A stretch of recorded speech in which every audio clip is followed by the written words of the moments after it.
Welcome to another video from the Outdoor Analyst. Boy, I've got a fun one for you today. I've been waiting on this one for a while. This was actually, this is going to be one of the first large knives that ever got me really excited about large knives. And to be honest, I have sold the vast majority of my knife collection off, including some of my favorite big knives. Why? Well, because I don't use them that much, and because they were, well, as we'll get into, they were pretty darn heavy. I absolutely love the Ontario SP5 Survival Bowie. This is one of the first knives. That was a big knife that I got real excited about, and my excitement has not changed. Matter of fact, I love this knife even more now. The more I've used big, large knives, which I do like large knives. They're cool. This is probably my new favorite. And why is it my favorite? Even though it's a budget knife without beautiful handle scales and top-of-the-line steel? Well, because it's incredibly lightweight. This whole package is insanely light. It's the lightest large knife I have ever had. And it's not a thin piece of steel by any means. It's 9 inches of cutting edge. I guess a 10-inch blade if you add this in, which is a perfect finger choil, by the way, for doing small work. And this is great when you need to do little feathers. Oh my gosh, it's a perfect choke up. I love this knife. Okay, yeah, I'm kind of giving all the goods away, but yeah, it's super lightweight, and that's what I need when I'm going out to the deer woods. At home, I love this because it's a great wood splitter. I love batoning it, splitting wood out. It makes it so simple when you have a blade this long to do. You can get, little kindling incredibly fast. That's what it's for. And when I need to go actually like taking down some trails in the deer woods to get all the stands right, this is awesome. It's $10.95. I think they may have done runs of like 52-100 back in the day, but I'm pretty sure this is an older one. It's a $10.95. And I love it. It's not rolled, not chipped. Edge retention's great. It's good $10.95 steel. Now, Ontario is a little iffy on their quality control. I think they did a great job on this one. Quality control meaning like their blade grind. Sometimes you won't get incredibly sharp knives, but it's $10.95, so you can zip this thing up on a work sharp really quickly. I did not. Now, when I got this in back in the day, I've been stropping it. That's all I've needed. Have I got any chips or anything? That's $10.95, and I'm using it for wood. No issues, no problems whatsoever. Now, as you can see, the coating is worn off a little bit. Ontario does not have the strongest coatings. What do I mean by that? Like, here's an Essie. I haven't done incredible. Do I have another Essie with more work on it? I think I do. Let me find. This is an Essie 6. Love it. Great survival knife. Coating wise, though, let me find one that I have just thrashed. I should have brought this out. I thought I had thrashed that one a little bit more. Here we go. Here's my Essie 4. This thing has been thrashed, and I mean years of thrashing. And it's now a very slick coating. This one still has a little bit of like roughness to it because the Essie has that like oh gosh, what do they call it? Rhino liner sort of coating on there. This one's pretty slick actually, so I guess I have used that quite a bit. This one's very slick with just a little bit left. Finally cleaned it up after my last outing. Oh, still beautiful. Okay, and then the Ontario coating is incredibly slick, but not near as tough.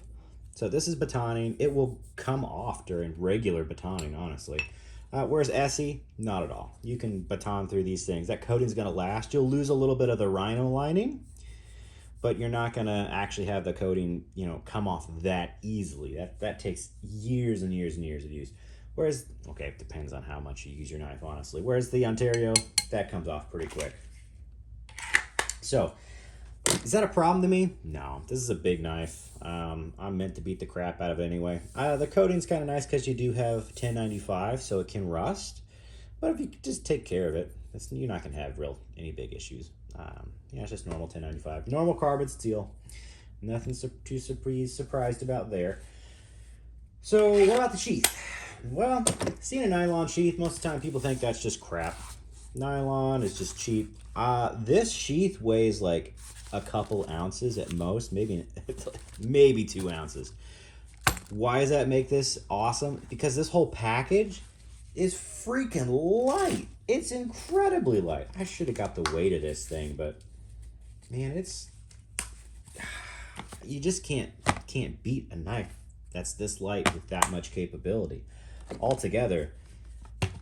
And I think it's lighter than the SE6 with a Kydex sheath. That's nuts, man. It's full tang beast. Oh, and the shock on the handle when you do batoning is great. I have no issues with it whatsoever. It doesn't hurt your hand. I heard some people have issues with these grooves. For the most part, you're gonna have gloves on when you're doing it. I still haven't without it. Like, I just actually went out back again and did some firewood for a bonfire tonight, later this evening for the fam. No problems. I didn't even use gloves. Didn't use gloves at all, and it absolutely kicks butt. So why is this really, really special? Dude, I bought this knife for 40 bucks. And I'm seeing them online for like 55 right now. That's insane. That is insane for how good of a knife this is. I'm still in awe over how inexpensive this tool is and how useful it is. It just blows my mind. Now, one thing I actually started using when I baton out back just for firewood has been a rubber mallet. And it's been really nice. One, I haven't beaten the absolute death out of this. Now, if you're out in the woods, yeah, just use another stick, another piece of wood to smack on it. But out back, this has been amazing. Why? Because it doesn't make any noise when you baton through stuff. You can chop down a bunch of wood really quietly and just, I don't know, it's kind of a nice relaxing. Throw on a podcast and start chopping. It's a beautiful thing. How does this do chopping? Well, you do have a lot of belly up here and a little bit of weight.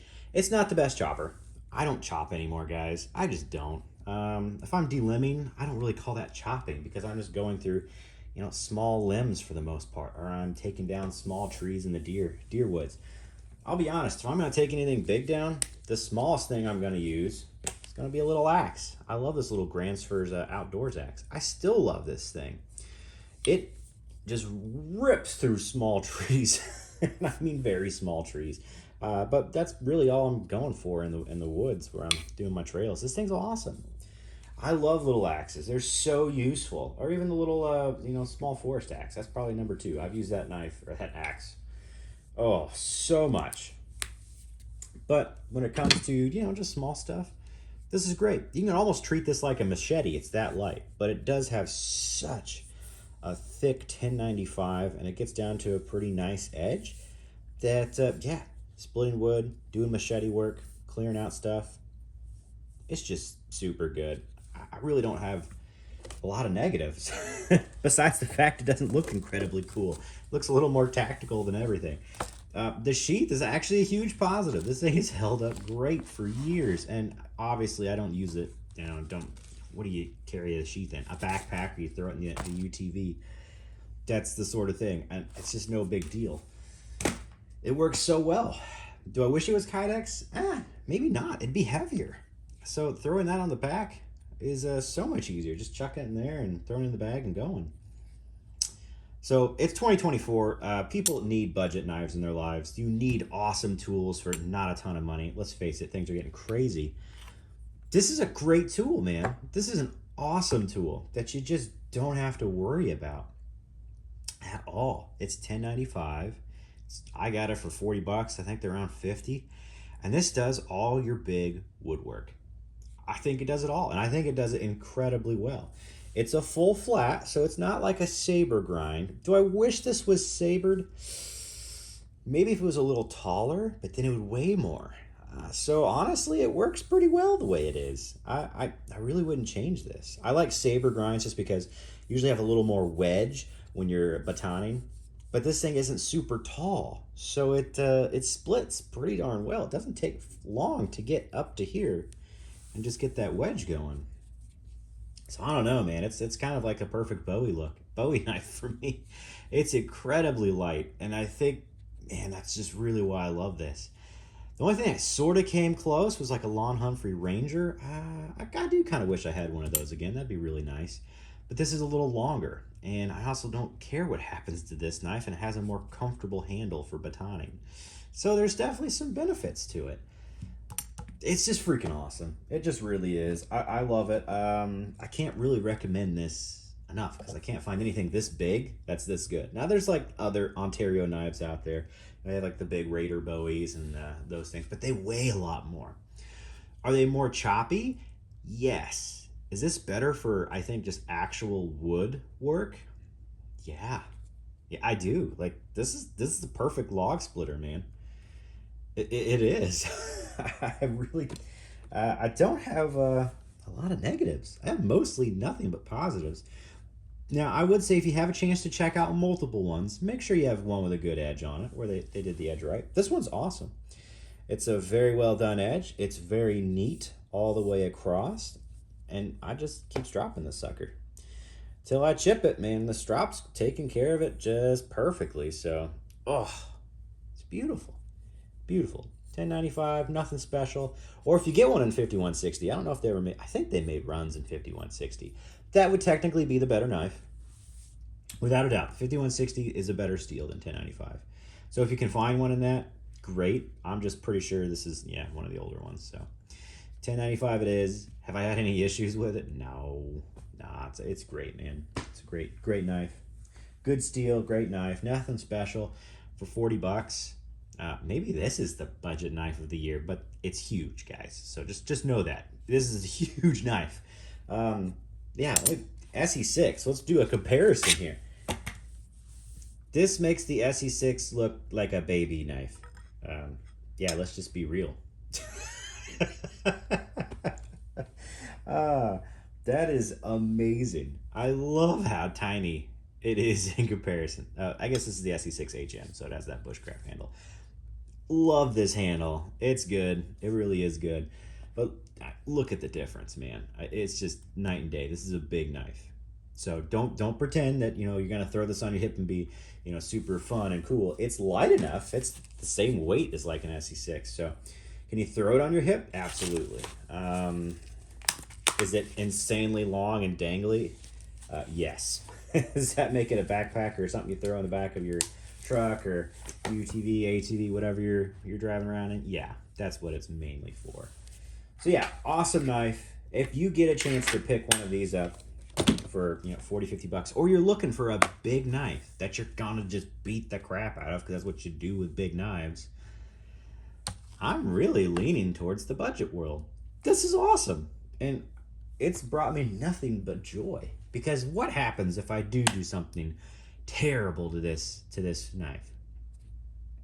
It's 40. It was 40 bucks, and I can replace it for 50 right now, and it'll probably go back down to 40.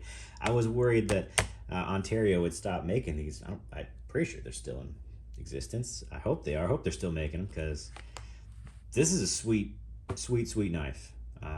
Yeah, I'm gonna leave it off there. Like, subscribe. I've got nothing but good things to say about this puppy. If you like videos like this, awesome. Yeah, join the channel. Subscribe. I'd appreciate it. I'm a small channel, so every little bit helps. Oh, this is just, man, this is budget perfection. There's a lot of knives that don't even come close to this, and they cost, 5, 10 times more. Goodness gracious. Yeah, that's not hard to do these days. Everything's 500 bucks when you look online now. And this thing freaking outperforms almost anything out there. Thin Bowie knife, Woodworker, just pure freaking class. All right, sorry, I'm ranting now. I love this little thing. Little thing. All right, catch you on the next one.